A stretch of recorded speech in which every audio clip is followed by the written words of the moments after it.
Hare Hare Ram Ram Ram Hare Hare Hari Naraya Nama Krishna Yadavaya Namaha Yadavaya Madhavaya Kesavaya Nama Hari Haraya Nama Krishna Yadavaya Namaha Yadavaya Madhavaya Kesavaya Namaha Gopal Govinda Ram Sri Madhusudana Giridhari Gopinath Madana Mohana Sri Chaitanya Nityananda Sri Advaita Sita Hari Guru Vaishnava Bhagavata Gita Sri Rup Sanatana Bhatta Raghunatha Sri Diva Gopala Bhatta Das Raghunatha Hare Krishna Krishna Krishna Hare Hare Hare Ram Ram Ram Hare Hare Hare Krishna Krishna Krishna Hare Hare Hare Rama Rama Rama Hare Hare Jai Jagannath Jai Jagannath Jai Jagannath Swami Jai Jagannath Bolo Jai Jagannath Jai Jagannath Jai Jagannath Swami Jai Jagannath Jai Jagannath Jai Jagannath Jai Baladeva Jai Subhadra Jai Jagannath Jai Jagannath Jai Baladeva Jai Subhadra Jagannath Swami Nayana Patagami Nayana Patagami Bhavat me Jagannath Swami Nayana Patagami Nayana Patagami Bhavat me Jagannath Swami Nayana Patagami Nayana Patagami Bhavat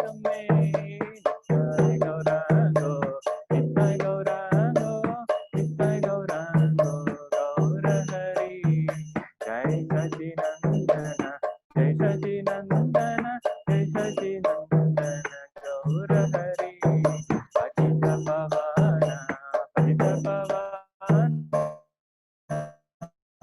Gaura Hari Sachimata Pranadana Gaura Hari Sachimata Pranadana Gaura Hari Hare Krishna Krishna Krishna Hare Hare Hare Rama Rama Rama Hare Hare Hare Krishna Krishna Krishna Hare Hare Hare Ram Ram Ram Hare Hare Hare Krishna Krishna Krishna Hare Hare Hare Ram Ram Ram Hare Hare Jaya Jaya Jaya Prabhupada Jaya Jaya Prabhupada Jaya Jaya Gurudev Jaya Jaya Gurudev Jai Gaur Hari Bol Hari Bol Hari Bol Jai Gaur Hari Bol Kaligram Harinam Sankirtan ki Jai Ananta Koti Vaishnavan ki Jai.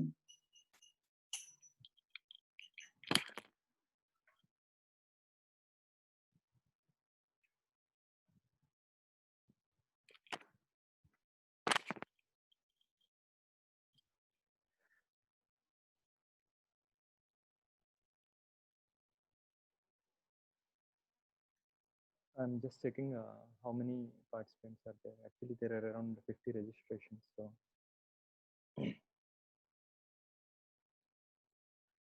okay, all right. I think we have a good number. So we will go ahead now.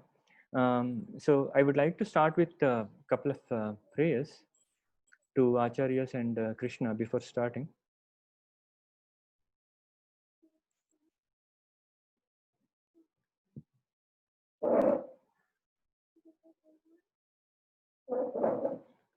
So everyone can actually see my screen, right? Yeah. Yes, I can see. Great. So everyone actually can recite this sloka. ॐ अज्ञानतिमिरान्धस्य ज्ञानाञ्जनशलाकया चक्षुरुन्मिलितं येन तस्मै श्रीगुरवे नमः। श्रीचैतन्यमनोभीष्टं स्थापितं येन भूतले स्वयं रूपा कदा मह्यं ददाति स्वपदान्तिकं। वन्देऽहं श्रीगुरु श्रीयुतापदकमलं श्रीगुरून् वैष्णवांश्च श्रीरूपं साग्रजातां सहगना रघुनाथान्वितां तां सजीवं साद्वैतं सावधूतं परिजनसहितं कृष्णचैतन्यदेवं श्रीराधा कृष्णपादान् सहगना ललिता श्रीविशाखान्वितांश्च हे कृष्ण करुणा सिन्धु दीनबन्धु जगत्पते गोपेश गोपिका कान्ता राधाकान्ता नमोस्तुते तप्त काञ्चन गौरांगी राधे वृन्दावनेश्वरी वृषभानुसुते देवी प्रणमामि हरिप्रिये वाञ्छाकल्पतरुभ्यश्च कृपा सिन्धुभ्य एव च पतितानां पावनेभ्यो वैष्णवेभ्यो नमो नमः। जय श्री चैतन्य प्रभु नित्यानंद श्री अद्वैत गदाधर श्रीवासादि गौरभक्तवृंद हरे कृष्णा कृष्ण कृष्ण हरे हरे हरे राम राम राम हरे हरे। नारायणं नमस्कृत्यं नरं चैव नरोत्तमं देवीं सरस्वतीं व्यासं ततो जयमुदीरये नष्टप्रायेषु अभद्रेषु नित्यं भागवत सेवया भगवती उत्तमश्लोके भक्तिर्भवति नैष्टिकी कृष्णाय वासुदेवाय देवकी नंदनाय च नंदगोपकुमाराय गोविंदाय नमो नमः। नमो पंकजनाभाय नमः पंकजमालिने नमः पंकजनेत्राय नमस्ते पंकजांग्रे नमो महावदन्याय कृष्ण प्रेम प्रदायते कृष्णाय कृष्ण चैतन्य नाम्ने गौरत्विषय नमः। नमो ब्राह्मण्य देवाय गोब्राह्मण हिताय च जगद्दिताय च कृष्णाय गोविंदाय नमो नमः। नमो विष्णुपादाय कृष्णप्रेष्ठाय भूतले श्रीमते भक्तिवेदांत स्वामिनिति नामिने नमस्ते सरस्वते देवे गौरवाणी प्रचारिणी निर्विशेष शून्यवादी पाश्चात्य देशतारिणी श्री कृष्ण चैतन्य प्रभु नित्यानंद श्री अद्वैत गदाधर श्रीवासादि गौरभक्तवृंद हरे कृष्ण कृष्ण कृष्ण हरे हरे हरे राम राम राम हरे हरे। ओम नमो भगवते वासुदेवाय ओम नमो भगवते वासुदेवाय ओम नमो भगवते वासुदेवाय। वाचलं गायतं गिरिं यत्कृपातं वन्दे श्रीगुरु दीनतारिणम्। ओम अभद्रपवित्रव सर्वस्थांगतत्व यत्स्मरितुंबरीकाक्षात्यात्मवन्तरश्रुति Shri Vishnu.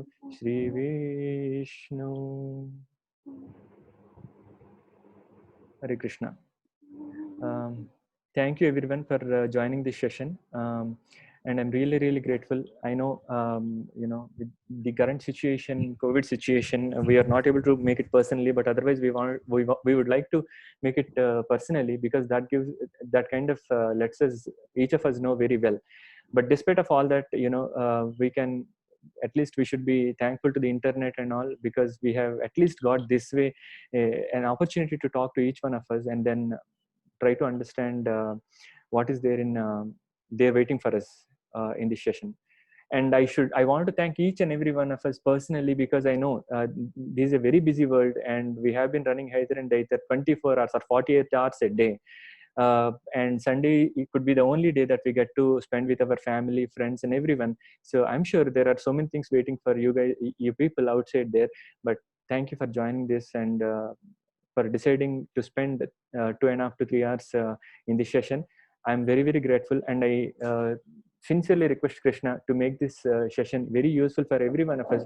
And I pray him personally to give me the energy and serving attitude to be able to serve all of you people at my best capacity. Thank you very much. So just to set the context, so this session is going to be interactive, in the sense in between, whenever anyone has a question, maybe either you can raise the hand, or you can ask the question in the chat window there in the Zoom app, or at the end we will have 15 to 20 minutes for the question and answer session. So why we wanted to spend so much time, 15 to 20 minutes for question and answer session, is, so this is a concept, being most of us being born in India, we know there exist Sanatana Sampradayas, Vedas, and everything, but unfortunately we are not able to see it, because we were not reading them over our academics or things like that. But we know that there exists something. So many of us would get a lot of questions in this connection. So I would like to request everyone, either we can put the questions in the chat window, or you can raise the hand, so that you can ask the question. And if there is something that I cannot answer in this session, either I will try to get back to you, or I will try to provide you the references where you can get the answer. So that is the expectation. So talking about what this session is. Okay. So this session, this SSR, the Science of Self-Realization course, this is gonna consist of 12 sessions. So I think most of us have received this message about what are the all the 12 sessions. So we will start with In Search of Happiness, and then yeah, of course, I mean, if every concept or every bullet point here or every topic here sounds pretty familiar for every one of us, but we don't, as long as we don't have the complete picture of it, it's like a black box for us. We don't know where to start, or we don't know where to get the right source. Hence this course is kind of serves as a the starting point to understand the basic needs, or why are we here, and what and to answer many of the questions that are there wobbling around in our minds, right? So okay, so here is the triggering point for this is our Vedas. So our Vedas, with the moment we talk about Vedas, there are many introspections, there are many versions that many people come up with. But we wanted to understand what is the basic or the starting point of the Vedas, right? So if we look at it, there are so many scriptural references that we have in as part of India or Sanatana Sampradayas, right? So any one of us know who wrote Vedas? Veda Vyasa. Great, very good.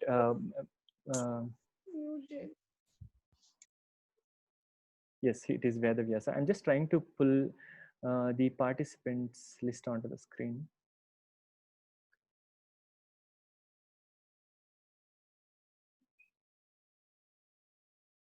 Yeah, Hare Krishna. Prabhuji, may you know who answered this? Ham Sundar, myself. I am Selpa Senior. Hare Krishna. Thank you so much, Ham Sundar Garu. Yeah, I really appreciate that. Anyone else are aware of it? The writer of the scriptures, Veda Vyasa? Yes. Are any questions there? Okay, we all know that Veda Vyasa has written the scriptures. Yes, okay. Prabhuji. Yes. So if we look at the starting point, there is a Badrika Ashram. Every one of us must have heard of it. So if anyone gone there, so near Badrika Ashram, there are two gufas. One is Vyasa Gufa, and another one is Ganeshji's Gufa. So why there are two? Yes, Veda Vyasa has written, but technically Ganeshji has written the Vedas, not Vyasdev. What Vyasdev did is Vyasdev was reading it, and Ganeshji was reading it. So writing it. Yeah, correct. So Ganeshji wrote the Vedas. Even further, we'll spend a little bit time on here, because to understand what Vedas, we need to know what is the origin of it, right? So there are so many Vedas. So many Vedas means so many Vedas. So if you actually print the Vedas and then put it on the earth, the whole the globe would not be sufficient. There will be 2-3 layers of 2-3 layers you have to pile up, so that the Vedas will fit on the entire globe. That big our Vedas are, which were there existent, right? So so what happened was Veda Vyasa wrote all the Vedas, and then finally he was not happy, because he knew that all of us are busy running to jobs, to Gachibowli offices, and we don't find time. We work late in the night and get up early in the morning, not to do any yoga or anything, but rather to go run to the offices and then do time entry and swipe your cards and then start working. So Veda Vyasa, in those days, I mean, he understood that Kali Yuga is gonna be full of people with very tight and busy schedule. So what he has done is he has come up with something called Vedanta Sutra. So what is Vedanta Sutra, or what is Sutra for that matter? Prabhuji and Matajis, we can make it very interactive, or you can actually, when you're talking, you can actually switch on your video, so that we know that because of this pandemic we are not able to meet each other, but at least we want to have a face face connecting to the voice, right? So yeah, so if we look at Vedanta Sutra, what is Vedanta Sutra? So Veda means Vedas, Anta means at the end, and Sutra means basic principles, right? So Vedanta Sutra means the synopsis are one-liner. For example, Athato Brahma Jignasha. That's a sutra. Like that, Kalau Sudra Sambhava. That is a sutra. So it is, though it is, a three-word statement or something, it is something like it is definitely gonna have a lot of meaning, right? So after writing all the Vedas, still Vedavyas is not happy. Then he came up with, he wanted to write Vedanta Sutra, right? That's when the Bhagavatam and Bhagavad Gita has come over, right? So Bhagavad Gita was spoken by Krishna, and Bhagavatam was kind of a Vedanta Sutra of all the Vedas, right? So you might get a question: what is the difference between Bhagavad Gita and Bhagavatam? Bhagavad Gita is a rule book, and Bhagavatam is a process book. So what we are supposed to do is present in Bhagavad Gita, which is spoken by Krishna to Arjuna, that many of us know during this Kurukshetra war. And Bhagavatam is the process book. For example, say for example, I want to lead a family life. So how should I actually lead my life? That is what is written in Bhagavatam. And even if you want to say, a student is not yet, full blown into a grahastha life, but still, in what do you call a student life, how to spend life or how to lead life in boy or childhood or student or grahastha or vanaprastha or sannyasa, everything is there in the process is there present in Bhagavatam, right? So of course, in Kali Yuga, we don't have time to read the 18 Puranas, 108 Upanishads, and 108 Upapuranas, and 4 Vedas. We don't have time. That's why Bhagavatam was presented before us, right? Okay, so that is about the Vedas. So what we will do is, with this introduction, we will kind of wanted to stress a little more on the Vedas. So when Vedas were when Vedavyas wanted to compose the Vedas, he was not able to find a person who can write it, because it is very, very, see, we talked about Vedas, right? So if you pile it, it's gonna have 3 layers on the earth if you pile the Vedas printed, right? So it is very difficult to find someone who can write it. Then what happens is, Vedavyasa wanted help from someone who can actually write the Vedas when Vedavyas was dictating it. Then Lord Ganeshji has come forward saying that I will write it, right? So now comes the interesting thing. There is a tricky situation here. What Ganeshji says is, I will be writing Vedas, but the moment you pause or if you stop, I'm not gonna write anymore. I will put down my pen, get up and go. So this is what Ganeshji said. So there is an argument that is happening between Vedavyas and Ganeshji. Vedavyas wanted someone's help to write the scriptures, and Ganeshji came up, proactively saying that I will write it now, but on a condition. What is the condition? The condition is, if Vedavyas stops in between, Ganeshji is gonna stand up and then go off, right? Then Vedavyas is in a sankat. He is in a problem. Now he is thinking what to do. Then Vedavyas got a very intelligent idea. He is not an ordinary person. We cannot even, if you're you must have we all of us were, through our course of academics, right, where we get hand pain if we continuously write for 1 hour. So in such kind of situation, how can you think of writing so many scriptures, right? But uninterrupted written is what he wants. So what Vedavyasa did is, Vedavyasa told Ganesh ji that you can, I'm okay with your condition, but I too have a condition. What is the condition that Vedavyasa was putting? He was saying, in case you can't understand any of the sloka that I am pronouncing, you should not write. You should write only when you understand it. Which means Ganesh, whatever was written by Ganesh ji and whatever is presented before us, everything was understood by Ganesh ji. And when we say he understood, he even agreed to that, right? So it is a mutual lock here. So why Vyasadeva has put that condition? He is not an ordinary soul, for that matter. He is a Shakyavesha incarnation of Lord Vishnu. So he is very intelligent. So he put that condition. So Ganeshji accepted for that, agreed for that. He said, okay, I will understand. That's when I'm gonna write. Why actually Vyasji put this condition? Because there will be nature call. Everyone has to attend nature calls, right? So he might want to have some lunch or dinner, or he might want to take bath or attend nature calls, things like that. So what Vyasadeva said is, he came up with an intelligent idea. So if you listen to this conversation, whatever was written by Ganeshji, he understood it, right? Now, who is Ganeshji? Ganeshji is son of Lord Shiva. Can we expect Ganeshji to write or do something which is not acceptable by Lord Shiva? No, right? So here it comes. So whatever was written by Ganeshji is accepted by even Lord Shiva, right? So that is the importance of Vedas, right? So this just to stress the importance of Vedas. Now we'll go into details of our course. Okay. Yeah. So today's session is going to be in search of happiness.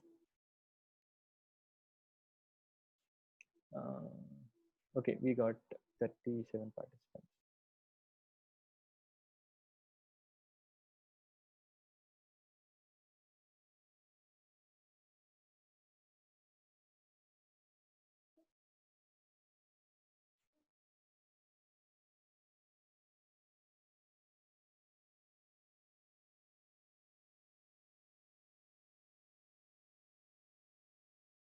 Okay. We can go forward, and please, are there any questions now till now in with respect to the introduction of Vedas? Okay, I'll go ahead. So anyone can tell me, or try to just guess what they're doing. I wouldn't call them. Prabhuji, Yes, Hamchandra Prabhuji. why the need of writing Vedas arise? Okay, so we have. I was in. Yeah. I was in Detroit office. Earlier I was working for Deloitte, Prabhuji. I was in Detroit office. So we were working on something called augmented reality. So everyone was aware of artificial intelligence, augmented reality, virtual reality, and things like that, right? So what happened was I got a kind of, we want to build an intelligent system to read from finger scanner to an artificial intelligence system. So I don't want to go into details of it. So I was trying to switch on the finger scanner. So when I was trying to switch on the finger scanner, it was not, it was getting switched on, but it is not scanning the barcode. It's a finger scanner barcode. So you press on the, you can actually wear it to your finger, unlike the actual hand barcodes, hand bar readers. You can actually scan it and then it reads it. So I was trying to, use it, but I could not use it. It's switching on, but it's not reading the barcodes. Then I don't know. I mean, I was struggling for almost like an hour. Then one of my senior or my senior manager came and said, "Uday, what are you trying to do?" So I said, "Here, Geeta, I'm trying to find out. I switched it on, but I'm not able to read it. I'm not able to read the barcode." Then she said, "Did you read the manual?" Right. So I missed that point. So she read the manual and said, "Here it is. You have to press the blue button for 3 seconds. Then it will work." She said, and it worked. So that is the, so what is the importance of manual here? To understand how something functions or how to operate or how to troubleshoot, we need a manual. So these Vedas are kind of manuals for us. So human body is also getting manufactured, and it's not just human body. There are many bodies, right? There is a bird, there is a chimpu, and then there are like things which live in water, things which live even on sun. I think recently there has come an article where there are living bodies even on the sun planet. Yeah, so it's difficult to understand because we haven't seen it. But Bhagavatam is a manual. So not just for the human beings, for everyone, for every living entity. So yeah, is it clear, Prabhuji, Hamchandra Prabhuji? Yeah, Prabhuji. Hare Krishna. Yeah. Hare Krishna. So can anyone guess what are all these trying to, what are all these things trying to find here? Okay, I'll come up with a story before any SS comes in. I will try to just narrate a story. There is a boy called Raju, and this Raju plays in the evening in the the play area of the apartments or club communities. So there comes one old grandma, and then calls Raju. Is there any Prabhuji name with name Raju here? Okay, fine. So the grandmother calls Raju and gives a kaju, and says, "Hey, Raju, take this kaju." And Raju likes kaju, so he takes it and eats it. Every day this happens. It's almost happening for the kind of 3-4 months. Then Raju, though he is 5-6 years old, he got a question: why this grandmother is giving me kaju every day, every single day? Because this is Kali Yuga. No one does anything. No one does nothing for no benefit, right? So if I'm doing something for someone, definitely they'll ask. They will, if not asking, they will at least think, what is the benefit that Udayananda is getting behind this, right? So this is the question even small kid is getting now, right? And of course we are actually training our kids, because this is Kali Yuga. I mean, you can't really believe in anyone. So if someone comes and gives a biscuit to my daughter, I would definitely reject it, because I first think like, what is there in the biscuit, right? Like that, small kid also got a question: why is grandma is giving kaju every day? So can anyone guess why this grandmother is giving kaju to Raju every day? She loves her grandson. No, it is he's not her grandson. He's just a boy in the apartment community, and this grandmother is from some other apartment or some other flat, say 105 and 108. Maybe she is looking like her grandson. I mean, she Yeah. is feeling. Yeah, that's a very good. Yeah, thank you all for your answers. Yeah, any other guesses? We can make it more interesting if you actually. Only he came an evening and play. That's why she also came and walk. That's she every day came and give to kaju. Yeah. What's your name? Shaurya. How old are you? 8. Good guess, Shaurya Prabhuji. I mean, I think your age suits the Raju's age, so you could answer pretty well. Okay, here it goes. So what happens is, then the grandma tells Raju, "Hey Raju, my son, he lives in US and comes once in a year to India. When he comes, he brings the chocolates which has kaju inside it. So the kaju is coated with the chocolate stuff over. And unfortunately, the grandma's grandson and the grandmother, neither of them likes kaju, but they don't want to throw the chocolate. I mean, once I tell this answer, every time you eat kaju, you will remember this. So what happens is, the grandmother as well as her grandson, not Raju, both they chew the entire chocolate, and then kaju is left inside. So now the kaju, she doesn't want kaju is, it's like 1,000 rupees or 1,200 rupees a kilo, right? I mean, they are not ready to throw it. In Telugu we call it, right, manaskarinchatam ledu. So they're not ready to throw it. So she brings the kaju and gives it to Raju. Can we imagine? This is what is Kali Yuga. So if someone is doing something for us, we should think twice, right? That's how it has happened. But in fact, if we look at if we look at the kind of motto behind, what is motto of Raju? He wanted to be happy. And what is the motto of this grandma? She also wanted to be happy. Grandma wanted to be happy by not wasting the kaju, and Raju wanted to be happy by eating kaju. But is Raju aware of what he is eating in search of his happiness? No, that is the whole problem. So when we want to enjoy, when we want to get happiness, we need to go to the right source, our pure source, which we can enjoy. Unfortunately, it is very difficult to find that right source of happiness for us now, right? Okay, I'll go further.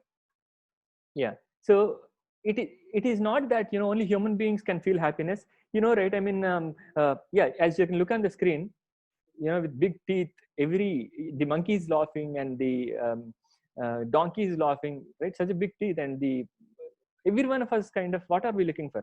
Every one of us are looking for happiness. Why are we looking for happiness? Any guesses? Why? It's not just in human beings, believe me, even animals and even fish and even birds, every single living entity is looking for happiness. Any idea why? Because they want not to be angry. Haribol. Yes, they don't want to be angry. Why they don't want to be angry? When we are angry, we do nothing. Yeah, so when you get angry, you lose your control. Actually, there is a there is a say, atiroshena papamana. This is another sutra. What is atiroshena? Ati means more, roshena means anger, atiroshena means too much of anger. Papamana is, it's a sin, right? So, and what happens if we make sins? We are told in our childhood, right? If you are making sins, that leads to the gate of the hell. But keeping all that great philosophy aside, atiroshena papamana. So no one wants to be angry. And thank you, Prabhuji, for giving that answer. You don't want to be angry so that you have to be happy, because this world is duality. You tell me one single thing which is not dual. Happiness, distress, day, night. Everything, this world is dual. in its nature, right? So if you're not angry, then only you can be happy. So every one of us are looking for happiness, right? So why are we looking for happiness? Yeah, we don't want to angry, but the soul, I mean, if you, every single living entity has got something called soul, Atma, right? And Atma, what is the quality of Atma? It's Satchidananda. Satchidananda. What is Satchidananda? Sat, eternal. Chit, knowledgeable. At Ananda, happiness. So the soul is knowledgeable and it's wanted to be eternally happy, right? That is Satchidananda. So by nature, we are supposed to be happy always. Everyone is Satchidananda, right? Okay. Now I wanted to ask one more question here. Yeah, before going there. So, okay. So how do we derive happiness? Does everyone agree that we want to derive happiness?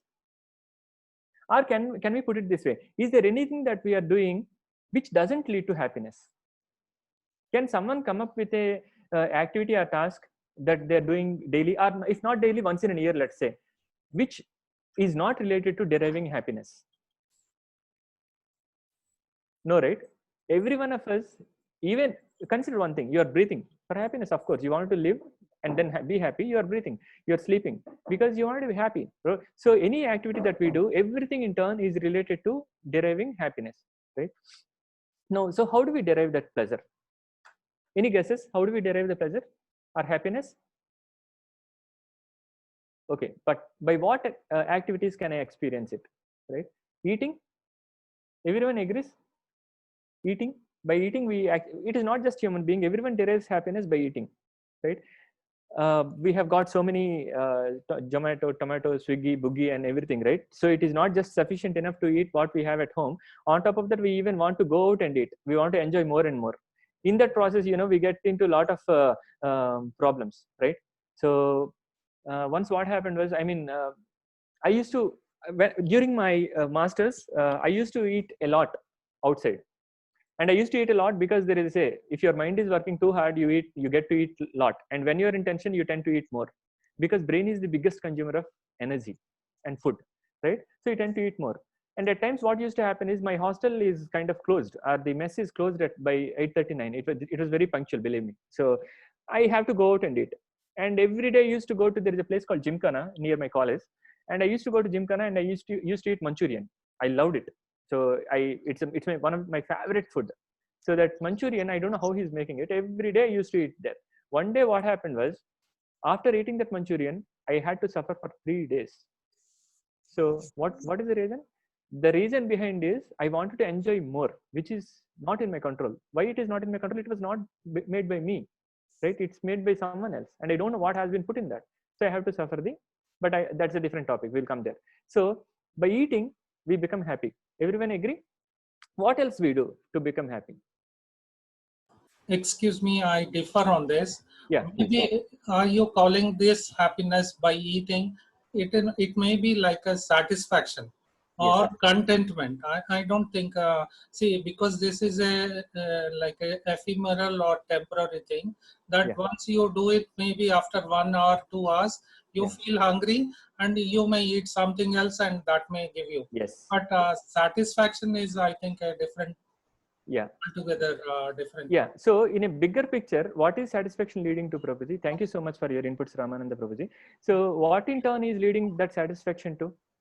So in terms, if we want to call it in a holistic, with a single holistic word, so at the end of the day, what is satisfaction? Satisfaction is something like you have a desire, that is something like a want, or it may not be the necessity.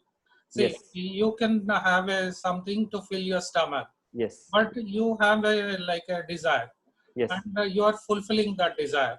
And in the process, maybe this is giving you like a temporary relief, or exactly, temporary relief or temporary satisfaction or temporary fulfillment of desire, whatever you call it. At the end of the day, it leads to one common goal, that is, you are not sad, which is happy, right? So if I feel hungry and I don't get anything to eat, of course, obviously I'll be sad, distressed, and then my health goes down and all. The moment I get to eat something, it leads to whatever you call as satisfaction, fulfillment, or at the end of the day, it leads to some kind of happiness, right? Okay, what else we do to be happy? We sleep. Why do we sleep? Again, to revive and then recharge your body cells and then become active the next day, right? And what else do we do? I mean, I'm just trying to categorize what are all the things that we do holistically. Say for example, if if I say there are 3 things I do, or let's say if I do 100 things in a day, all those 100 things I'm trying to classify them into 4 categories, right? One is eating, another one is sleeping, and another one is defending. So can you tell me, okay, let me ask this question a little later. So the third thing is defending. So everyone, even an animal, is tries to protect its children, right? So we have one, one of my senior godbrother, he has got one farmhouse near this Chevalla place, right? So there we have got nice ducks, hens, peahens, and nice goshala and all, right? So what happened was the peahen has given birth to small chicks, right? Now there are rabbits also. Now the rabbit, it's not a chick eater or non-vegetarian by nature, but the rabbit by mistake went very little close to the chicks. So the hen, it really became very aggressive and voracious. It really came and tried to literally kill the rabbit. Why so? Because if you look at, even the hen knows how has the nature of defending, right? So if you look at any of these pictures, every single living entity tries to defend its offsprings, right? And the last one is sex life. So it is recreation, or giving birth to offsprings. So can we think of anything, any activity in our day-to-day life which is not part of these 4? Can someone come with an example which actually says that this activity that I'm doing doesn't fit in any of this? Traveling, vihara. Yeah, vihara. Why do we do vihara for? Say for example, let's take an example. If I wanted to travel to, say, someplace, yeah, give an example. Because if you ask me, I travel for happiness, or either I will travel for happiness or for job. Anything else that we do it for? Travel for happiness. Yeah, so again, that fits in the fulfillment, right? Another aspect that I feel is like, if you see somebody like a poor child on the way, and Yeah. if you can satisfy their hunger, whatever that glee that you see on their face, that Haribol, Ramanan Prabhuji, thank you so much. Yeah, I'm coming to that. Yeah, this is the activity that differs. Let me note it down.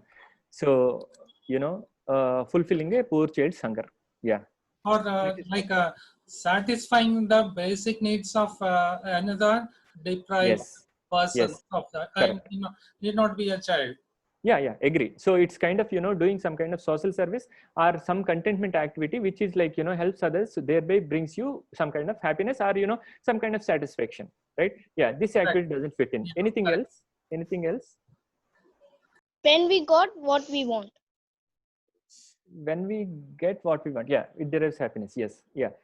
So if we look at these 4 activities, being human beings, we are doing these 4 activities. Animals also does the thing, and birds does the thing, and even water body, living entities in water body also does the same thing. So what is the difference between man and animal, right? So if you go a little further, the scriptures say, yeah, we'll try to understand what the scriptures say. But before to that, what do humans have which animals do not? Intelligence. Haribol, who is that? Revati. Thank you, Ravati ma'am. Yeah, thank you so much. Yeah. So intelligence. Any other thing, or any others want to put in their thoughts? That basically we're trying to find the difference between humans and animals. మనసులు బుద్ధిజీవులు అంట. బుద్ధిజీవులు means Yeah, again, yes, intelligence. Yes, Buddha Jivulu. Yes. Okay, I'll sum it rather, or whatever they're saying. Yeah. It is the mind, or the one that contains all the intellect, the term viveka, buddhi, that Yes. they call, Yes. containing the Absolutely 4 aspects in that. Yes, agree. Yeah, so I think we all are there already. I mean, whatever I want to say, it is already there, right? So what the verse in Mahabharata says is Ahara Nidra Bhayamaitunam. I want everyone to recite it. Ahara Nidra Bhayamaitunam cha Samanyam. Yeah, go ahead. Samanyam etat Pashubir Naranam. Samanyam etat pasabir narana. Dharmo hi eko adhiko vishesho. Dharmo hi eko adhiko vishesho. Dharmena hina pashuhi samana. Dharmena hina pasuhi samana. What is the translation? It says the propensity to eat, sleep, mate, and defend are equal in animals and human beings. Only one extra thing is rewarded to humans, that is to establish their relationship with God. In other words, the only difference between human beings and animals is that human beings can be trained in the science of spirituality, whereas animals cannot. See, the line is very clearly saying that humans can be trained in spirituality, whereas animals cannot, because humans have got intelligence. If any human being does not attempt to learn about spiritual life, he is considered to be equal to or an animal. Forgive me for this. I mean, I would myself consider myself as an animal if I cannot try to introspect or cannot use my buddhi or intelligence to understand what am I here from. Right? So ahara nidra bhayamaitunam cha samanyam etat pashubir naranam. Dharmo hi eko adhiko vishesho dharmena hina pashuhi samana. Please read this sloka when you get some time. So what is human intelligence for? Okay, we already said that we have got intelligence, which is the difference between an animal and a man, right? Or a human being. Now, what is that intelligence has to be used for? So there is a word called kripana in Bhagavad Gita. So what is kripana? What is kripana? Yeah, I mean, these words sounds very familiar to us compared to the guys in the West, because more or less these words, our language, be it Telugu, Hindi, or Tamil, those languages kind of has got a tint of what is there in Sanskrit. So most of these things are easy for us to understand. So kripana means kanjus in Hindi, which is like Jali in Telugu. Kanjus is no, kripana is what is it? Sorry, Mataji. I mean, in Telugu it is called Jali. Kripana is no, Mataji. Pisanari, Lobhi. Pisanari, Haribol. Yeah, Pisanari, correct. Yeah, thank you, Prabhuji, for helping me with the word. Yeah, kripana is kanjus, Pisanari. So what does kripana means here? So what is the definition of kripana? I had one friend in my childhood. In those days, the Bata slippers were very, they just became so popular. And if someone, those days, I mean, it was like when I was like 5-6 years old. So it was somewhere like 1990. Yeah. So, yeah, Bata. Yeah. So me and my friend went to buy chappal. I mean, we went to school and his, footwear broke. We went to the Bata shop, and that guy said, that guy said, we asked, what is the cost of these slippers? He said, 7 rupees 50 paise. So my friend started bargaining. He said, I will give you 3 rupees. Can you give it? He said, do you want to buy it, or you want to, have a fight with me? He said, okay, if 3 rupees is too less, I will give you 5 rupees. He said, 7 rupees, I can't reduce even one single NP from 7 rupees. Bhag jao idhar se. But again, my friend, okay, okay. So I will put some more. He said, 5 rupees 50 paise. Yeah, you have 50 paise also in those days. I hope everyone remembers, right? So 5 rupees 50 paise. Then he's like, अरे एक बार बोलेंगे तो समझ में नहीं आएगा क्या? ఒకసారి చెప్తే నీకు అర్థం కాదా? He said like, no, I cannot give it anything less than 7 rupees. Then this guy is like, ठीक है बाबा, I will put 25 paise more. 5 rupees 75 paise. So I understood. I have to run. So I ran from there. So this is something called, I don't call it but this guy, I forgot to tell my friend, he is filthy rich, stinkingly rich. Believe me, in those days, his pocket money was like, 5 rupees a day. 5 rupees is very much in those days. So I used to get maybe 25 paise for pocket money, and he used to get 5 rupees. He's stinkingly rich. And 2 days pocket money will give him a chappal, but he was bargaining for 25 paise. Can you imagine? So this is something, when you need to spend, you have to spend. But when there is no need to spend, You need not spend. So, okay, coming here Kripana is in the context of our intellectuality. So if you have got intelligence and if you're not using it, how is it anyway beneficial? Right? How is it going to be beneficial? No, It's not, right? So Kripana means we have to use the intelligence that we have got, right? Intelligence for what? Now you have got intelligence. What it should be used for? In Kali Yuga, not in the olden days, at least after this, from the time that we have got this independence, people have become so intelligent. Nowadays, intelligence has got its own definition. In olden days, if you cheat someone for money or exploiting money, whatever things like that, it is called cheating. Cheating is called cheating. But now with all the MBAs and all these things, I'm no offense to any IIMs or IITs or IIScs, right? What I meant to say is the cheating propensity is called intelligence. People say, see his intelligence. He has raised. He gave 4 eggs free for 1 kilo chicken. What nonsense is that? So is it called intelligence? And he becomes so great and he kind of earns so much on the people, poor people, and then he is called intelligent. Is it not shame on us? We are calling cheating propensity as intelligence. So what the intelligence should be used? Not for cheating. Rather, the intelligence should be used to understand what good versus bad, and permanent versus temporary, and freedom versus reality, right? So here, what is permanent versus temporary? So recently there is one CEO of coffee shop died, right? What is his name? Can someone